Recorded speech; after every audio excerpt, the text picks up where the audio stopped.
Alright, hi guys, and welcome to At the Heart of Blackberry Manor.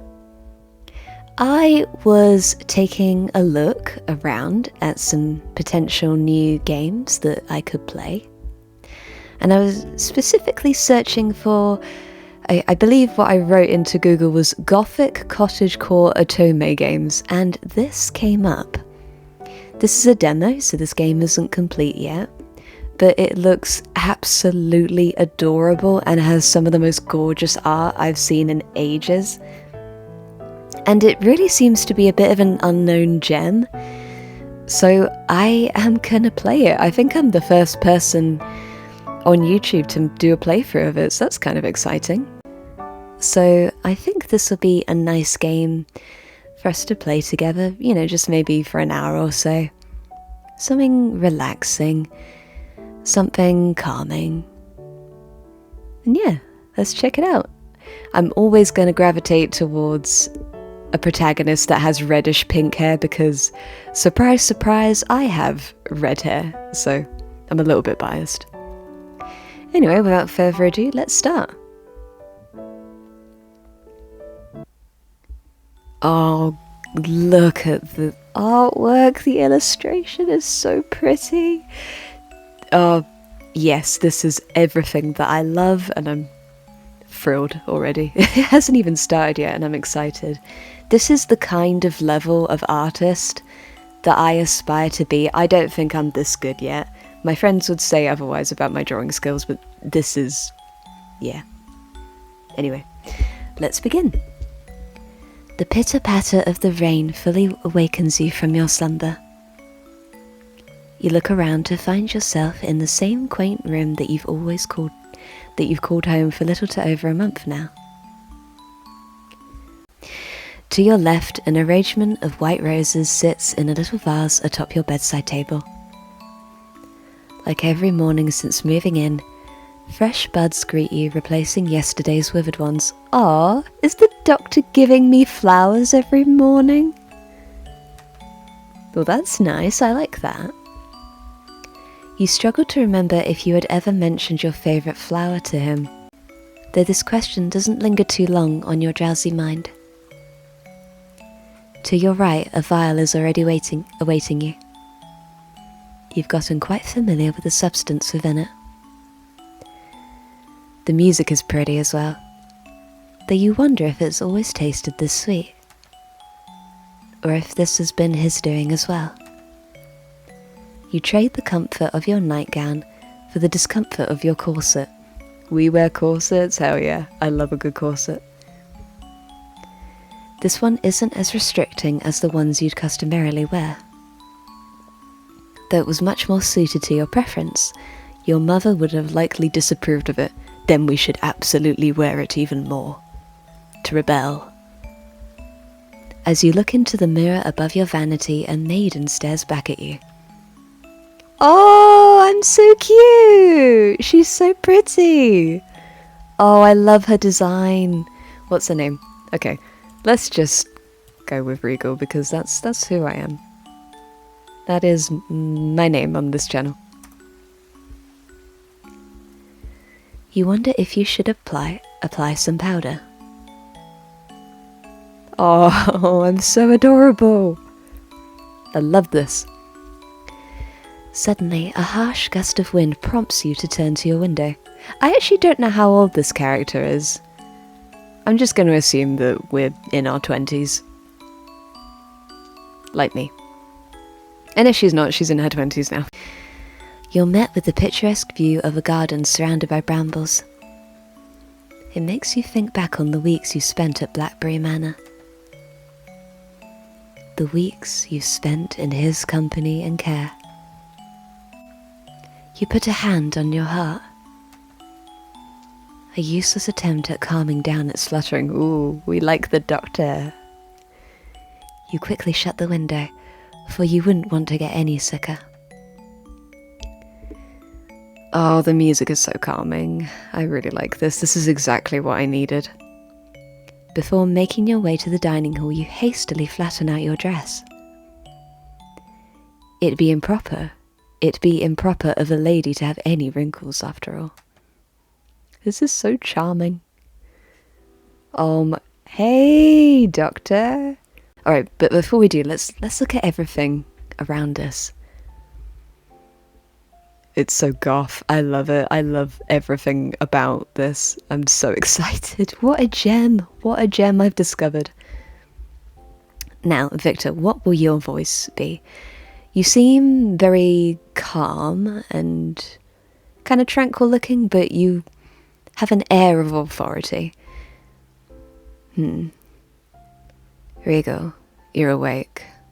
Earlier than usual. We'll work on it. We'll workshop this. What's with that expression on your face? With concern etched on his delicate features, Victor discards whatever he was preoccupied with mere moments ago to take a closer look at you. I like this. You should have applied some powder before coming to see him. Bad ending. You didn't apply powder. Bad ending. And did you have a nightmare again? Okay, what's my voice? I guess she kind of gives Christine Dye vibes to me, so... No, the pitter-patter of the rain woke me up. You'd rather not concern him with the odd dream you had. I was about to say something very inappropriate, but I'll wait for that later. It wasn't a nightmare, just somewhat peculiar. We did it on the table. Sorry. I really shouldn't be inappropriate. But knowing Victor, he'd fret over it nonetheless. And the smell of hot chocolate was too compelling for me to ignore. Is that so? You're just in time then. The compote has... The compote? The compote. The compote has finished cooking as well. He puts a cup of hot chocolate and a bowl filled with porridge and his beloved compote. I don't know what that is. Compote? Somebody tell me. In front of you. That's a lovely breakfast, actually. You know, I love to drink a hot chocolate when I'm feeling sad. It's my go-to sad drink. But that sounds really nice. I do hope you find it to your taste, Regal. I absolutely do. Every morning, I'm always so surprised at how well you can cook. If I hadn't known otherwise, I'd have assumed you were an actual cook. It seems you truly have no need for a maid. I wanted to be a proper host. And impress you, of course. Ooh, Doctor! Oh my god, you make me blush. Wow. I don't particularly like or dislike it. It's more convenient and efficient to cook in order to maintain a healthy diet. With this method, you can carefully regulate the ingredients contained within meals to keep it balanced. I suppose you could equate it to making preparations for a patient's medicine. He's very, very thorough. I wonder who's paying him. Are we paying him? Or maybe her mother. It's better to properly regulate the amounts of each substance in order to suit each person's distinct preferences and tolerances. I'm half paying attention to you and half just staring at your lovely face. Rather than risk a misfortune take place. Say, why do you keep giving me bland foods during my stay at St. Marie, then? I'll have you know that it was awfully impolite to deny a lady's demands for a sweet treat. Do forgive me, but you were on recovery. Absolutely no sweet food allowed. I was only... Yes, you were only fulfilling your doctorly duties, or so you keep telling me. But I'd be terribly disappointed to continue eating only bland foods, you know. My, didn't I just prepare a homemade compote for your porridge? Don't mind the fact that I briefly became Eastern European, it happens sometimes. I was quite careful to measure it just right. It shouldn't compromise your recovery or your desires for something sweeter, my lady. You take a spoonful of the porridge before you. Its taste is warm, sweet, and comforting. This is exactly what I needed. This game is exactly what I needed. All descriptions that you've come to associate with a certain someone during your stay in Blackberry Manor. Your expression tells me all I need to know. You really do wear your heart on your sleeve, Regal. That's true in real life as well. I'm pretty open with my emotions. I'm an open book sometimes. It's rather easy to tell whenever I please or displease you. That's also true. You can truly tell? How I'm feeling, I mean? Ooh!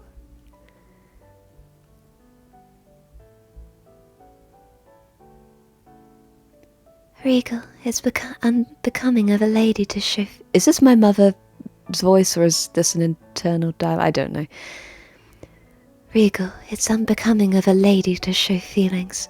To be a lady is to never let anyone know what's truly in your heart. Your mother's sweet voice tactfully reminded you. It clouded your mind with images of you showing courtesy to every nobleman you met at gatherings. Not the courtesy. Despite not wanting to dance, the spots on your dance card were always adorned with names and titles you didn't properly recognize. Ooh, are we popular? When bowing to one after a dance, another's arms were swift to pull you towards your next partner. You spent countless nights just spinning and spinning and spinning. Well, of course. What kind of physician would I be if I weren't closely monitoring my patient? I can talk, I promise. I'm a good doctor. Your likes, your dislikes, your preferences. I took note of whatever you provided me with, so that I could make your stay here as comfortable as possible. As I could. I imagined that it must have been quite solitary to just leave what's familiar behind. Well, you did not make it exactly difficult for me to conclude that you prefer sweeter tastes. It was enough for me to see your expression every time I had to force you to take your medicine. Oh, that was awfully childish of me. Totally unbecoming of someone of my status. There's no need to feel embarrassed, my lady. You had undergone quite the surgery. Even for one such as myself, who's read countless books on the topic, to actually witness a heart transplant was quite daunting. I assume this is set in the Victorian times, but I actually don't know when the first heart transplant was a thing. Maybe this is a fantasy version of the Victorian era? I really don't know. I cannot begin to imagine how distressing it must have felt for you. It is only natural that during such a vulnerable time you would want to seek comfort in the familiar. Besides, you do deserve a sweet treat for all your courage. It would be quite a plot twist if this was like a yandere doctor or something. I'm sure that's like a game somewhere. But for now, this is nice and comforting and warm and exactly what I need. I shall allow sweeter flavors to satisfy my lady's sweet tooth, just like today's compote. One day I'll learn how to say that word. Despite its slowness, you're recovering quite well. I'm recovering quite well. Is that why the amount of medicine has lessened already? You've noticed. Yes, your morning dosage is stronger now. I would have felt terrible if I had to keep torturing a lady right before bedtime with such awful medicine. That's the reason why Victor hasn't visited you during the evening in quite a while now. All that needless worrying over you if you had said or done something to displease him in any way felt quite silly faced with such a simple explanation. So she is as anxious as I am. I overanalyze situations, conversations all the time. That you can't fault a girl's heart for worrying, can you? You really like the doctor. Ooh, not when it comes to the object of her affection. She's got a big crush on him. What are your plans for today? It doesn't look like the rain will lessen anytime soon, so please don't go out into the garden without an umbrella. But you're not too fond of this kind of weather. Perhaps I'll find you buried in one of the library's many books then. This girl is just me. It really is me. If that's the case, please cover yourself with a blanket. The library gets quite cold at this time of year. Come join me under the blanket.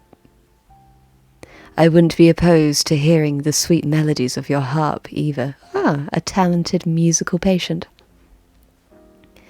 My patients always ask me who the mysterious musician that I've hidden away is. So there's multiple people living here. It's not just me and the sexy doctor. It seems that you've become quite the ghost story around here. A phantom! We do love a phantom on this channel, don't we, guys? The phantom that plays the harp. It does have a certain charm to it, doesn't it? Phantom? There's no way such a thing exists. Check out the rest of my channel to see why I'm giggling. Though, I do remember my friend developing a special interest in the occult after she met a lady claiming that she could talk to the dead.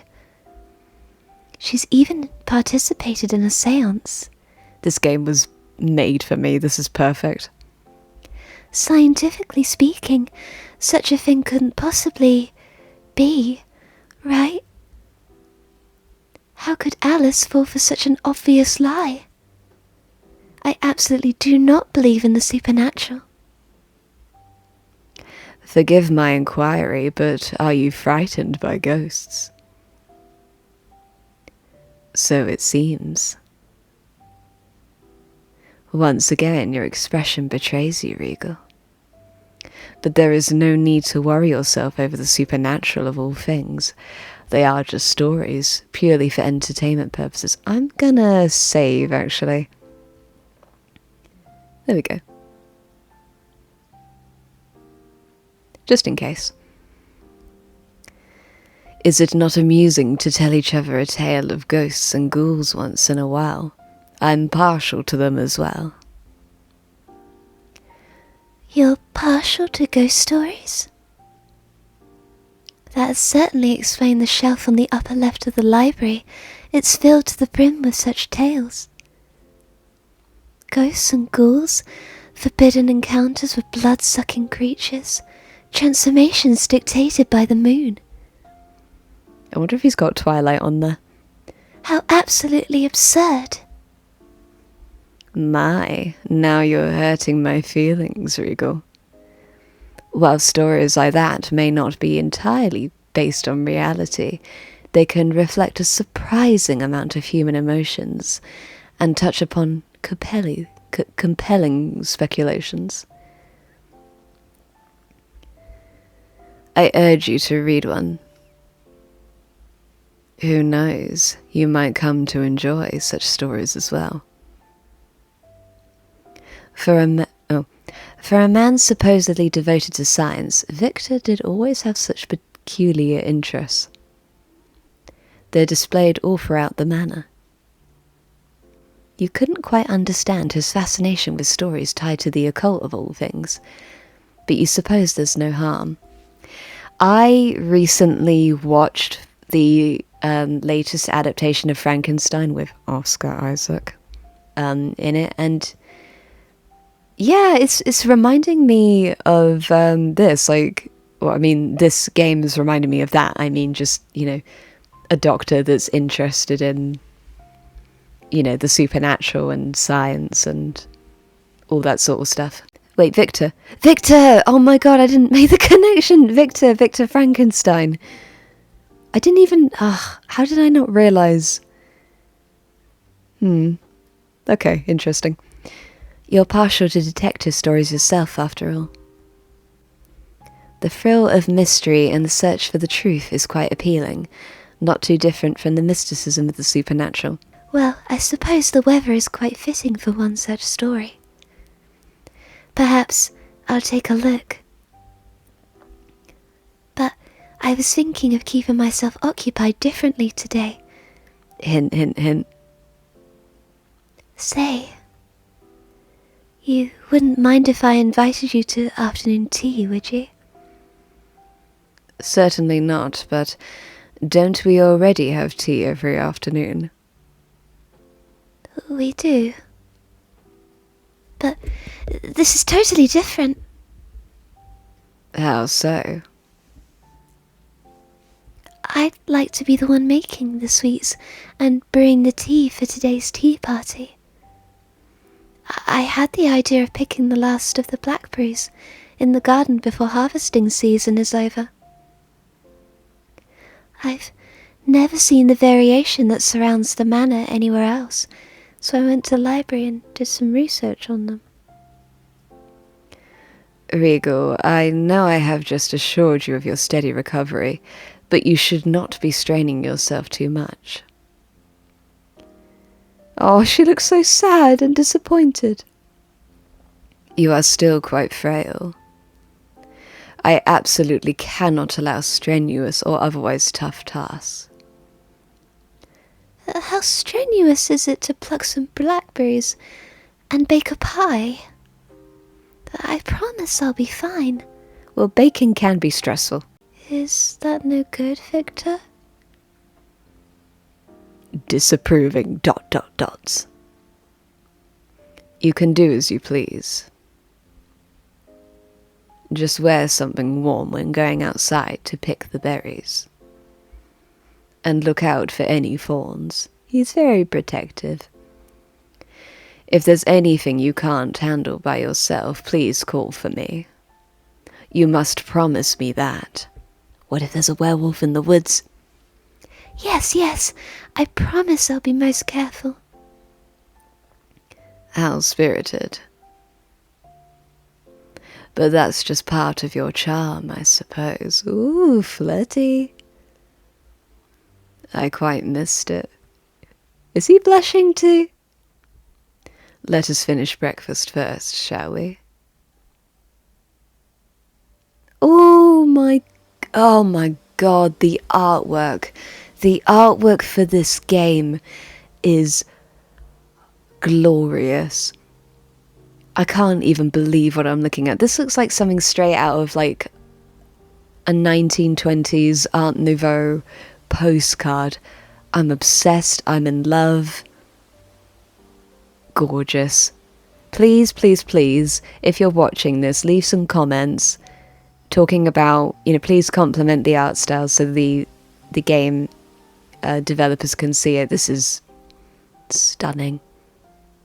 I'm so impressed. What a gem that I just found out of nowhere today and just decided to play. How lucky we are. You quickly put a coat over your shoulders for rain clouds still loomed over you as you made your way through the garden. Let's save it again, actually.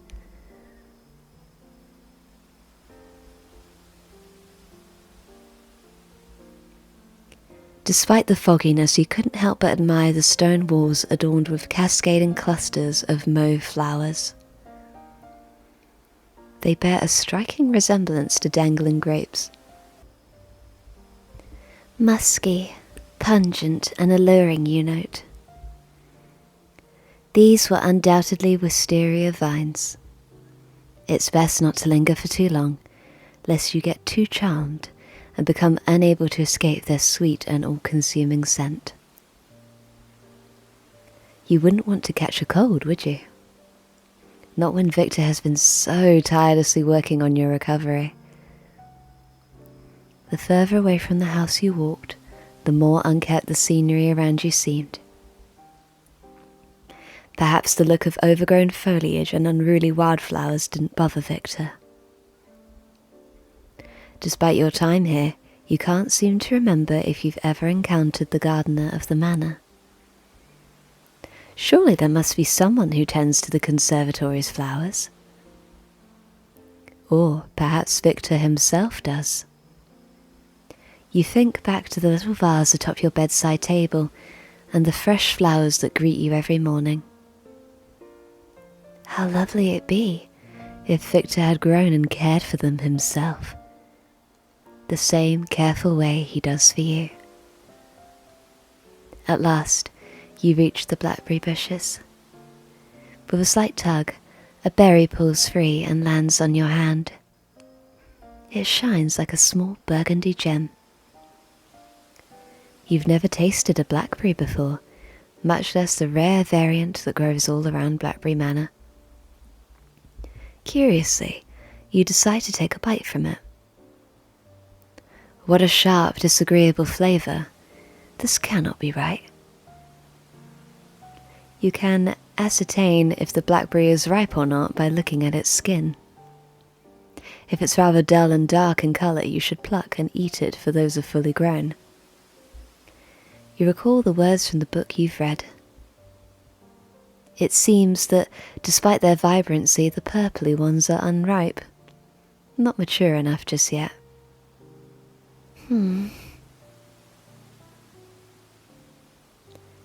The latter half of your morning, you pick and pluck until your basket is overflowing with fragrant plump blackberries. I can talk, I promise. It seems that, amidst your eagerness, you had forgotten quite the important warning for the library book had clearly stated. Leave the last of your harvest behind, lest you anger your fair neighbours. Perhaps you had simply forgotten. It was printed in a smaller, less notable typeface at the very bottom of one particular page. How could you have remembered such a detail? Or maybe you had deliberately not heeded its warning, for you thought it to be incredibly silly. Whatever the case may be, let's hope your transgression goes unnoticed by the fair folk. The fairies? They're usually rather unforgiving. As if on cue, a loud shrieking startles you. Stuck in the bramble, you notice a little sparrow with a pricked wing. How pitiful.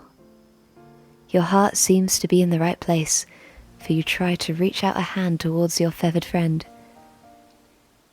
It looks at you with round, beaded eyes. Uncertain, then trusting as you reach out to pat its little head. How cute!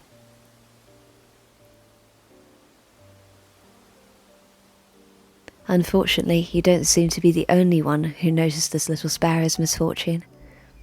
Following the menacing sound of a croak, you hear the fast flapping of wings. A raven is quickly approaching, and it seems to have found its next meal. In your haste to shield the little sparrow, you prick your hands on the thorns adorning the hedges. This time the loud shriek comes from you as you pull your hands back. However quick you were wasn't enough to escape the raven's strong, sharp beak. Another loud shriek escapes your lips. What kind of raven is this? This is a very brave raven. Most birds I know wouldn't ever approach a human. The fragrance of the blackberries around you seeped with a sharp metallic scent. In an instance, you come face to face with a very worried Victor as his hands carefully clasp your own bleeding ones. The coldness of his touch smothers the warmth of your blood. Regal! Your hands. What happened? You've never witnessed Victor so distressed before. His usually calm, composed self was dishevelled and aghast, and unlike him in every way, shape or form. He gets impossibly close to you. So close, in fact, that you could feel his shallow breathing. Guiltily, you couldn't help but be elated at the sight of his concern for you. Just for you. Only for you. However, a muffled chirp reminded you that this wasn't the time for such thoughts. You softly smile as you unclasp your hands to find the little sparrow nestled between your warm embrace, safe and sound. You see, this little sparrow was stuck in the bramble. I've never met a patient more mettlesome than you, Regal. I recall you saying it's part of my charm. Don't take it back now. Yes, well, I suppose I did. But do take your doctor's concern into consideration next time, will you? Your shrieks and the sight of your wounds. I thought something far more grim had happened to you. Sorry. Despite his tousled look, Victor slowly returns to his senses. The realization of your proximity makes him bashfully avert his gaze. A blush ever so softly tints his cheeks as he steps back.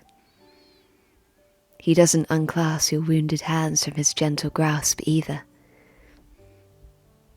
Instead, he holds them further up for him to inspect. Hello there, little one. I see you've suffered quite the injury as well. This earns him a small shriek from the little sparrow. It sucks its feathers in close to its body, as if a shiver just ran down his little spine. Perhaps it's a bit intimidated by Victor. You can't help but laugh a little at the frown that graces Victor's face. It doesn't seem to like me very much, but it is rather fond of you, Regal. No matter, a patient's a patient, so I will treat it to the best of my abilities. After I treat your injuries first, that is. While the wounds aren't as substantial as I imagine them to be, I would hate for them to get infected either way. Leaving you no time to plead the case of your feathered friend's much more pressing injury, Victor leads you back to the manor. We're in his study. We're in his office. Do it on the desk. Do it on the desk. Wrong, wrong kind of story. Wrong genre, anyway. Once you reach his office, you're met with one of his many patients. An earl. You don't recall ever meeting him before, but the sight of him feels familiar to you. We've got some violin. As your gaze lingers on the young lord, his pensive, poignant eyes stare back at you. Beautiful. Hauntingly so, you think. Before your thoughts can travel any further, your mother's voice reminds you to curtsy. He is nobility, after all, and you wouldn't want to muddle Victor's good name with your impoliteness. I apologize, my lord. I'll be sure to send the remaining vials to your castle. As always, please tell your maid to mind the measurements I wrote down carefully. From the previous 13.95 milliliters, the dosage went down to precisely 12.60 milliliters. Just pour it in some tea and it'll suffice to quench your thirst. Sounds like a vampire. No more, no less. From my observations, I'd say your compulsion has been successfully lessened. Oh, is he an alcoholic? The gloomier weather will prove more pleasant for your condition as well. No, it sounds like a vampire. It really does sound like a vampire. So you're allowed to leave your estate more often. But do not overindulge, and do still come for your monthly checkups. Just in case. What's the other? I'll be sure to do so, Victor. Much obliged. We'll workshop that. We'll workshop that. You're very welcome, my lord. I would have accompanied you back to your carriage, but it seems I have 2 patients already expecting me. I hope you'll forgive me. Of course, I bear no grudge to that. A lady is waiting for your attention, after all. I wanted to see what the Earl looked like. The Earl softly smiles. It truly livens up his sickly face. You wouldn't say it's as charming as Victor's, but charming nonetheless. Despite his lankiness, the Earl gracefully makes his way to the door you're still somewhat awkwardly standing next to. He turns to you and takes one of your hands in his gloved ones. As courtesy dictates, he leans down to press a kiss on your knuckles, seemingly not minding your wounds. His touch is incredibly cold. Vampire, absolutely a vampire. Even colder than Victor's, you know. How sweet to have met you. I assume you must be the one whose harp I often hear while visiting. You play wonderfully, Miss Musician. Angel of music. Farewell then, Victor, you as well. Both you and Victor bow to the young lord as he exits. Victor lets out a small sigh once the door shuts. He gathers some supplies before going over to his patient bed and sitting down at the very foot of it. Patting the space next to him, he patiently prompts you to join him. Now then, let me see your wounds, Regal. After Victor finished tending to your wounds, more patients had come for visits. He's a busy man. Consequently, you had only caught brief glimpses of him whenever he came to greet a patient of his before leading him. I need a few commas. I'm losing my breath. Before leading them to the office for their consultation. Usually you'd feel quite sad and lonely and incredibly restless. But no such thoughts had plagued you this afternoon, for you had been thoroughly occupied in the conservatory. Oh my god. Every single scenery, it's Art Nouveau. It is stunning. I have never seen such meticulous, gorgeous work. I really hope that this game gets the financial backing and becomes a full thing. That'd be gorgeous. Just look at the table before you. It's decorated with the finest porcelain you could find, hidden away in Victor's cupboards. You sure hoped he didn't mind you dusting them off to use, but it'd been a shame not to. I hope that because I know some people, have special china. I hope she didn't use anything too sentimental.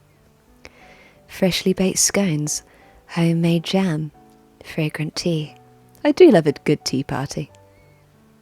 You can hardly contain your giddiness as a wide smile graces your face.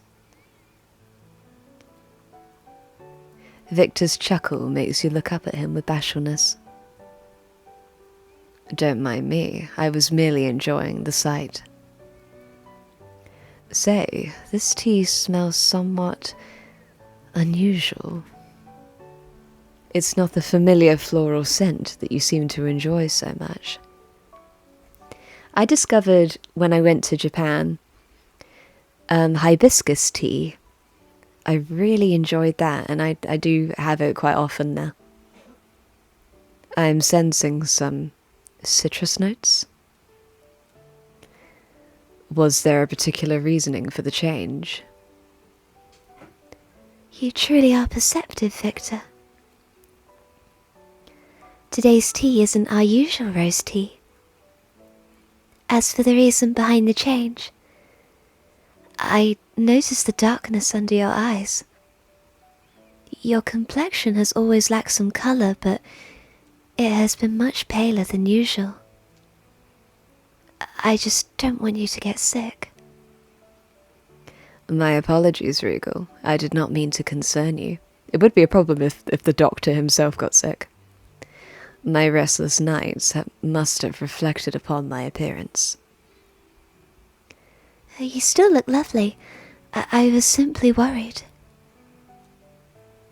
At night I hear you shuffling around. Are you unable to fall asleep? Is anything making you restless? I feared you wouldn't answer truthfully, even if I asked you to. You're awfully prideful, you know.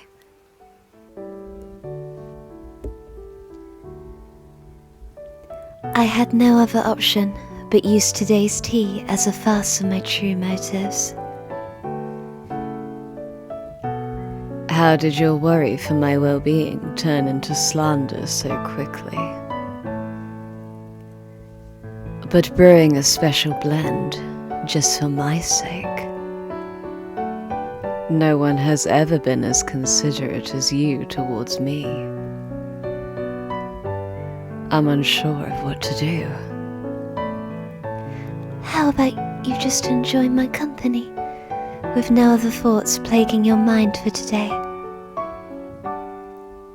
You are done with work after all, are you not? My, what an odd way to ask me to only think of you, for the time being. That riz. That's not a difficult request, though.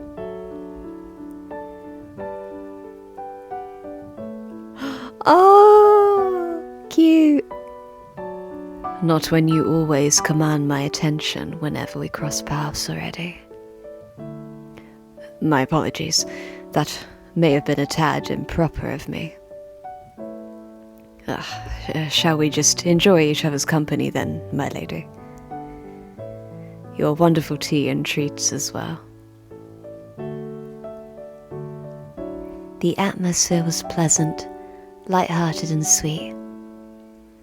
You'd even dare to describe it as romantic, as you gazed at Victor softly smiling and nodding along to whatever subjects your conversation took you to. At your mention of writing a response to Alice's letter, Victor swiftly grabs 2 envelopes from inside his vest. Before I forget, these letters have arrived for you, Regal. I believe one of them came from your family's estate. There's no sender or address for the second one.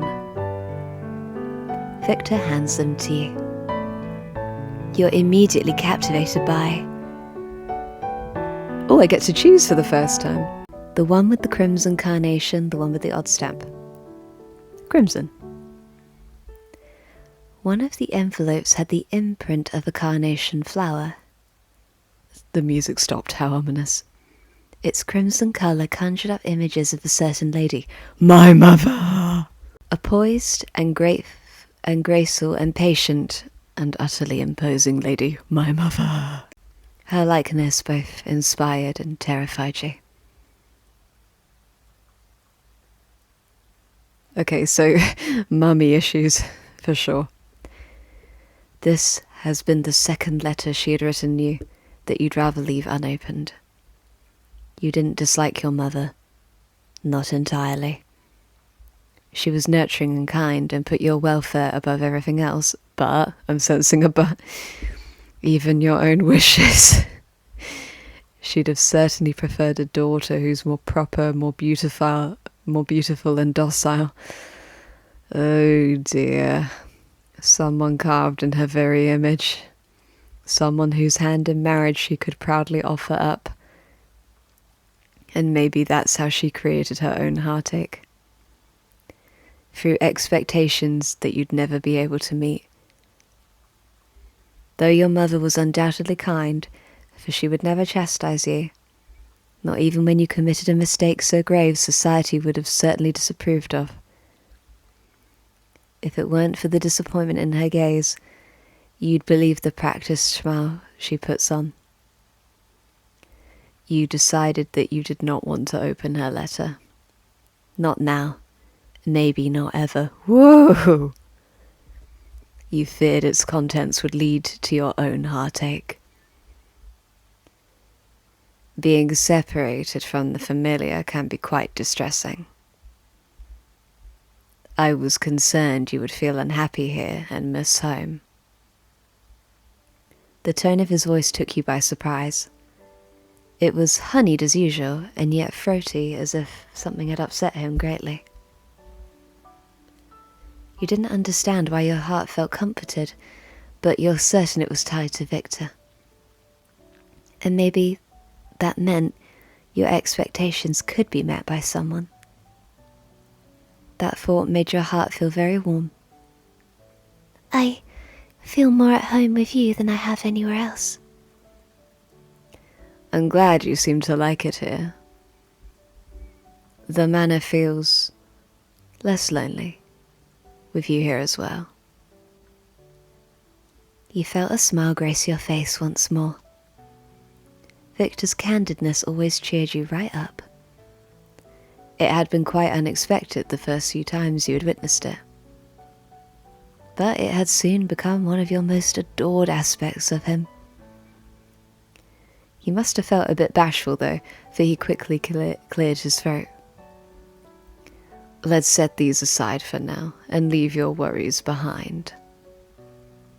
There's no need for a hasty response. Any lingering thoughts of your mother's letter completely dissipated at the reassuring tone of his voice. There truly was no need to worry about anything. Not when you had Victor by your side. You're right. I'll read these later. You put the 2 letters down atop a wooden crate to your left. Right now, I'd rather enjoy my time with you. Much obliged, my lady. Your tea for 2 continued without a hitch. You soon suggested tasting the scones next. It had never occurred to you just how much work it was to make them. They could easily turn into hard, inedible lumps of dough if you weren't careful enough. But you managed to save the few good ones for Victor to enjoy. The jam that accompanied said scones wasn't much easier to make either. I don't really like scones very much. I'm not sure why. They're very quintessentially, I want to say British, but I know that in Scotland they're quite enjoyed as well. I'd just say overall it's kind of a thing in the UK to enjoy scones. Or scones, if you want to be posh. But yeah, I don't really care much about them. Not really my thing. Luckily for you, Victor was an avid culinarian and had lots of hopeful tools at your disposal, including a book on how to properly make jams that certainly proved most useful. You can just hope that your hard work paid off as Victor takes a bite of his scone. The jam you've made is truly wonderful. Its bitterness complements the slight sweetness of the scones most delicately. I can hardly believe this is your first time making these. And that you share it with someone like me. It's not uncommon to share things with the people you're fond of, you know. What I'm trying to say is that this is a thank you for all your hospitality so far. There was no need to thank me for doing my duties. My, there's no need to sour your lovely face with such a frown either, Regal. Am I making you upset? My apologies. I'm not certain how to respond to this. You're actually the very first lady to do such a thing for me. I'm a bit flustered. In truth, I should thank you, for I was the one who asked Dr. Blackwood to let me handle your recovery. I was quite intrigued about the girl whose heart wasn't truly hers anymore. It's a once-in-a-lifetime opportunity to encounter someone like you, Regal. It seems I was lucky enough to do so twice. I'm truly happy our first meeting wasn't our last.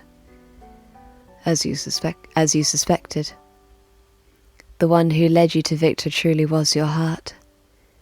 Its lovely little flutters whenever you're around him are proof of it. My, are you feeling feverish? Check out my cheeky smirk as I look at you. Your cheeks seem to be reddening. My apologies, I couldn't help myself. Despite the little laughter that escapes him. Ha ha ha. You're grateful Victor is as considerate as he is, for he quickly turns the subject back to the jam once more. I've never tasted anything like these berries before. How curious that they'd have a flavour like this. I thought you would be quite familiar with them, since you seem to own so many books on how to take care of blackberries. I've inherited those books once I moved to this manor. It seems that the previous owners were quite fond of them, as is the wildlife around the manor. It usually takes care of all the bramble, and what's left on the very last day of harvest always disappears. No berry ever gets left behind. I presume sparrows, squirrels, and other burrowers collect them for hibernation before they fall onto the ground to rot. Curiosity strikes you, and you want to ask him about... Ooh, another choice. What kind of berries these truly are, who truly tends to the hedge. Want to know about the gardener, actually, but... Here we go.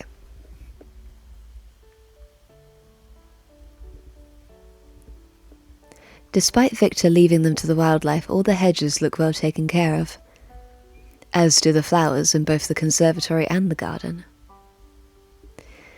And the herbs have topped the windowsill in the kitchen.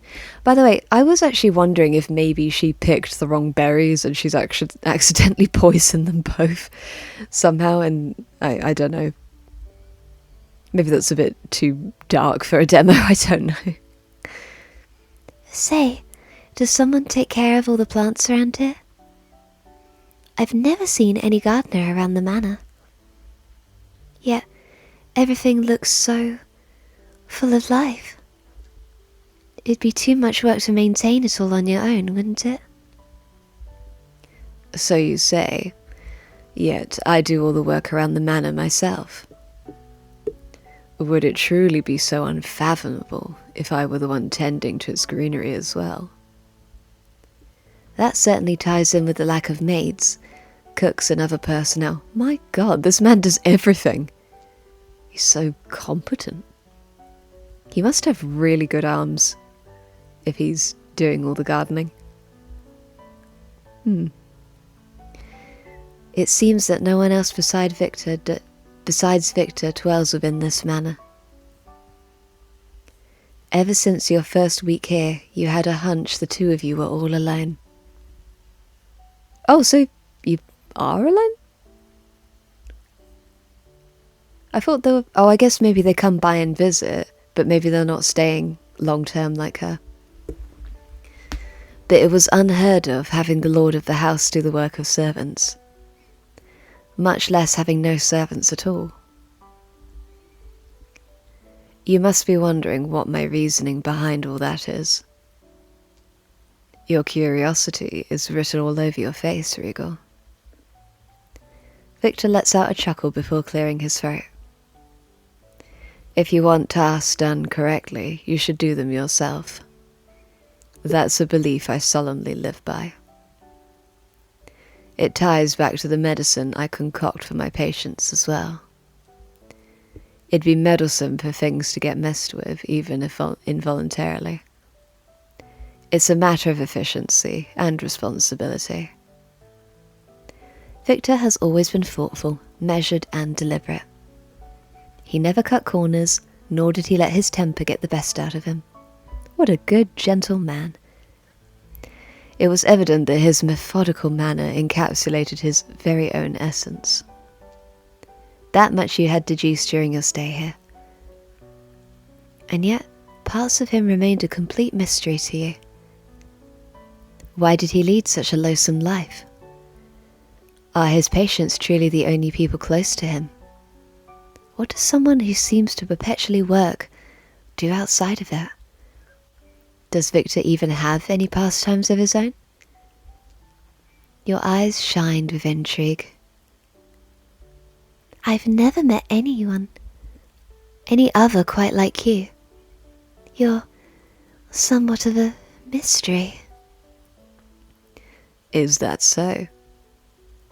I have always thought of myself as an utter bore, and a fairly open book. Despite being usually more of a listener, Victor is being unexpectedly talkative today. I'm so sorry, I can read, I promise. Was it the tea and the treats you've made? Have you grown closer to each other? Whatever the case may be, such an opportunity is difficult to come by. You decide to ask him about?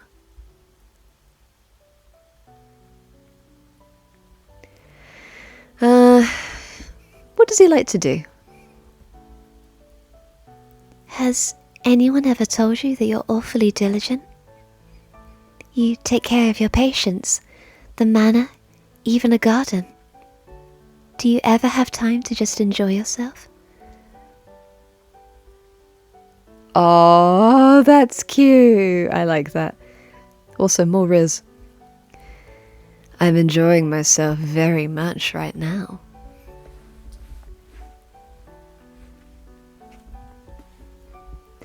You know that's not what I meant.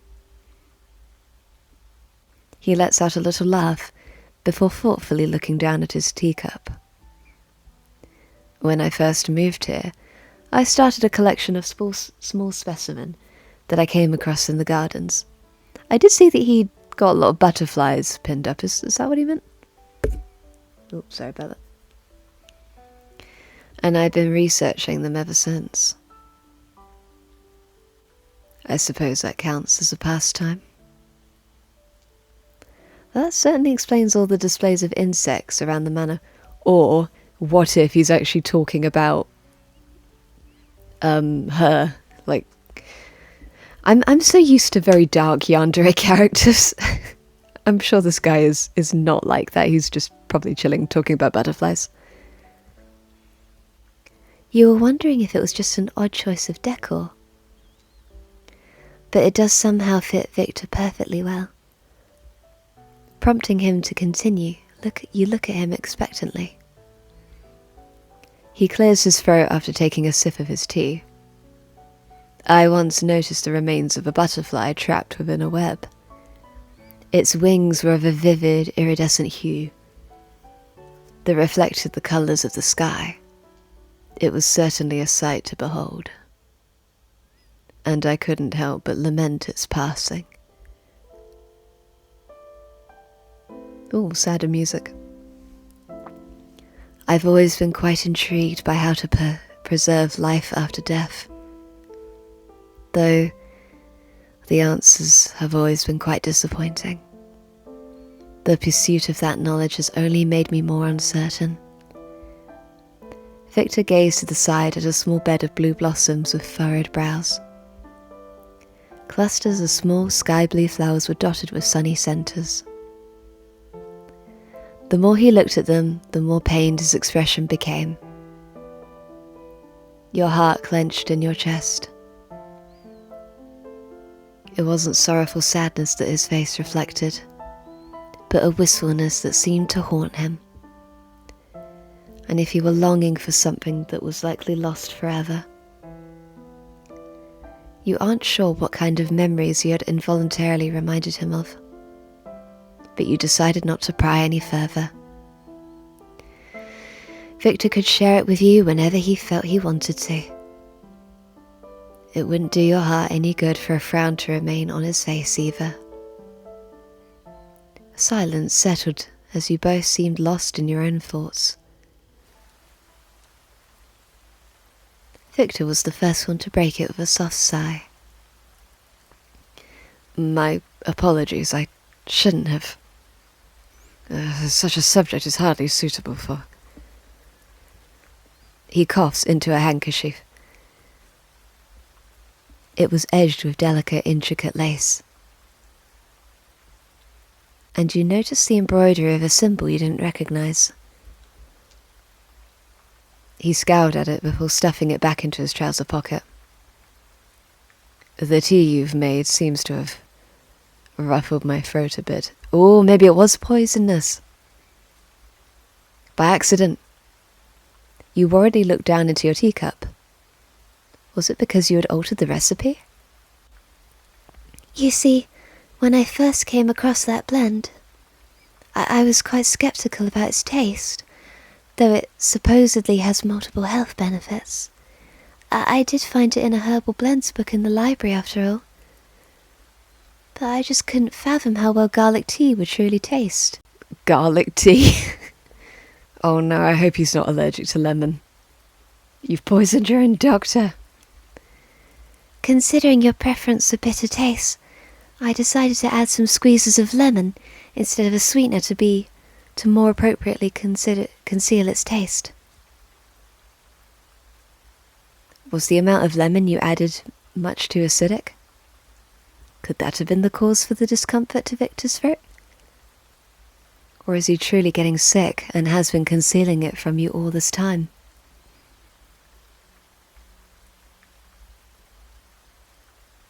Though your pondering doesn't last too long, for Victor erupts into yet another coughing fit. One much harsher this time. Please, excuse me for a moment. You watch as Victor hurries inside, almost knocking over his teacup in the process. You're left puzzled by what just transpired. Was something wrong with the tea? He had complimented its smell and taste, had he not?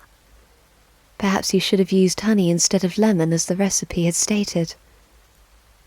You'll hold your teacup for examination before sipping it. You note its bitter, tangy taste, just as Victor had described it. Just how Victor supposedly likes it. The more you stare at the tea you so lovingly prepared for him, the more you wished you hadn't done such a thing. Though your pity party doesn't last for too long. Regal, please forgive me. Just now, that was incredibly rude of me.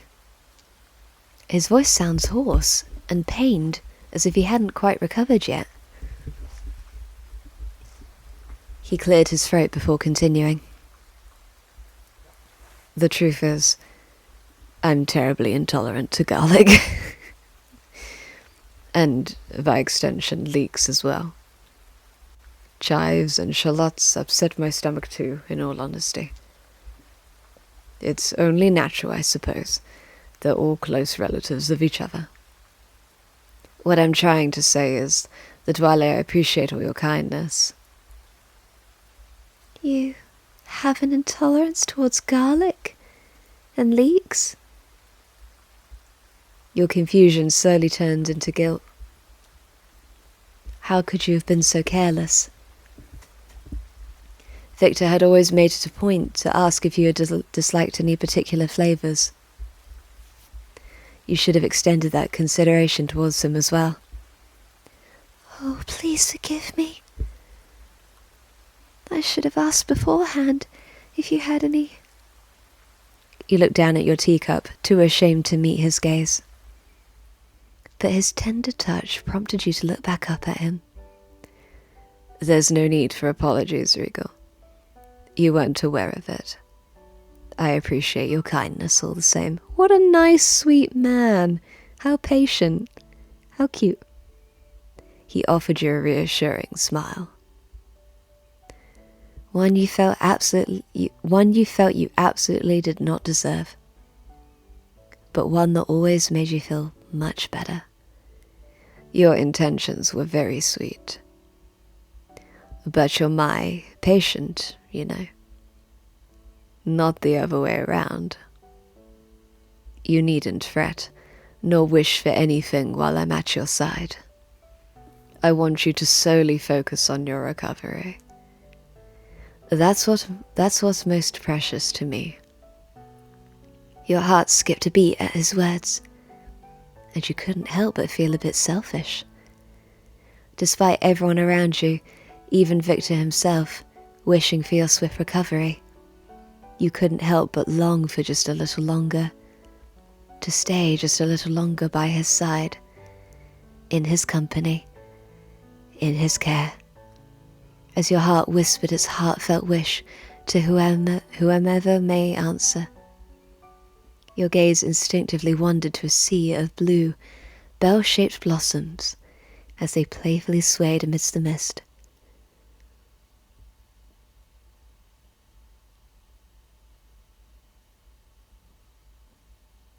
Wait, what? The murder of Letty was an incident which was entirely unexpected. What's happening? But which could hardly in any case have been prevented.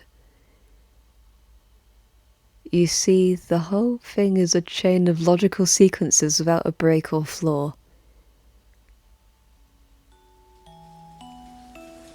Okay, it was just a book we were reading. I was like, hang on a minute, did this man murder us? Did the yandere doctor suddenly happen? I was so thrown off. I was like, what just happened?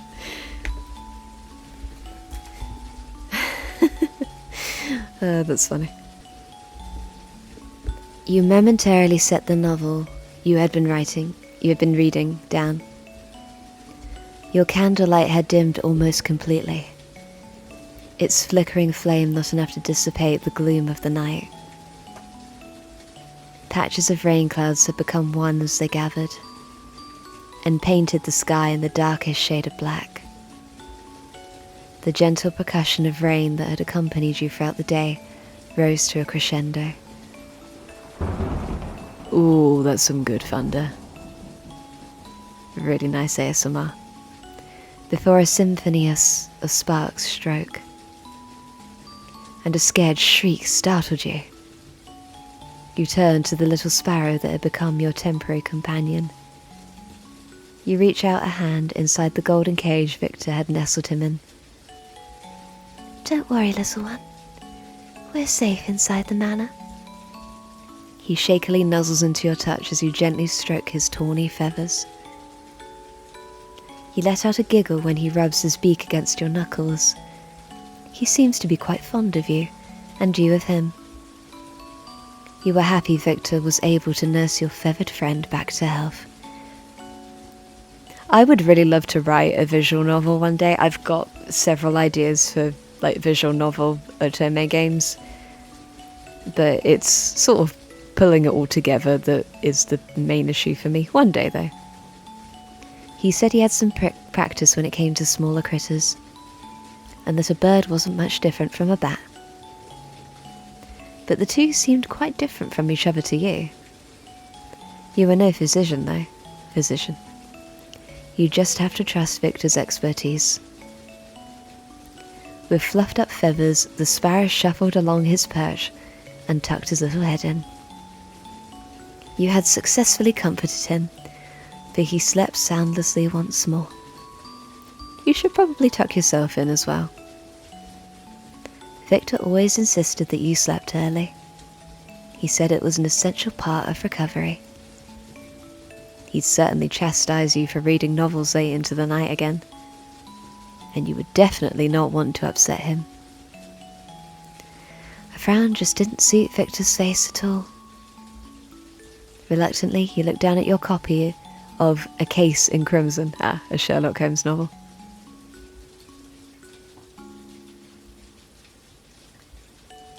Or is it? No wait, that's A Study in Scarlet. I got the two mixed up. This is obviously just like a pretend spin-off, spoof, whatever. Parody. It was the first installment in a collection of detective novels you loved. You had noticed it hidden away in one of the bookshelves earlier this evening, and had been consumed by its mystery ever since. Perhaps one more chapter wouldn't hurt. You eventually decide to retire for the night, too tired to follow along any more of Detective Hemlock's deductions. Yeah, definitely a spoof. Parody. You set the novel down atop your bedside table. As you did, you notice a folded slip of paper sticking out from between its pages. You carefully unfolded what looked like a note torn from a lady's diary. The handwriting seemed familiar, but parts of it were stained with ink splatters, as if the author had been distressed when writing her note.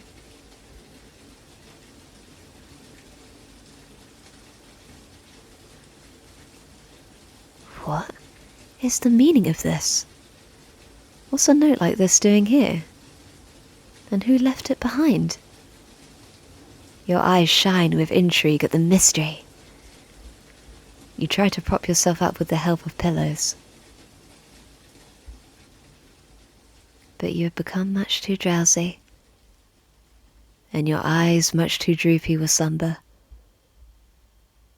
Before long, you were away with the fairies.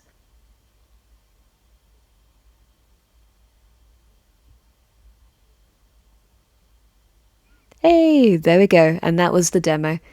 Thank you so much for playing our little preview. We hope you enjoyed it. I certainly did. Well, there we go. I look forward to when this game eventually comes out, however long that may be. I will leave, once again, all links in the description. Subscribe if you want to. I would really appreciate it. And follow me on Instagram too. Alright. I'll see you soon. Bye-bye.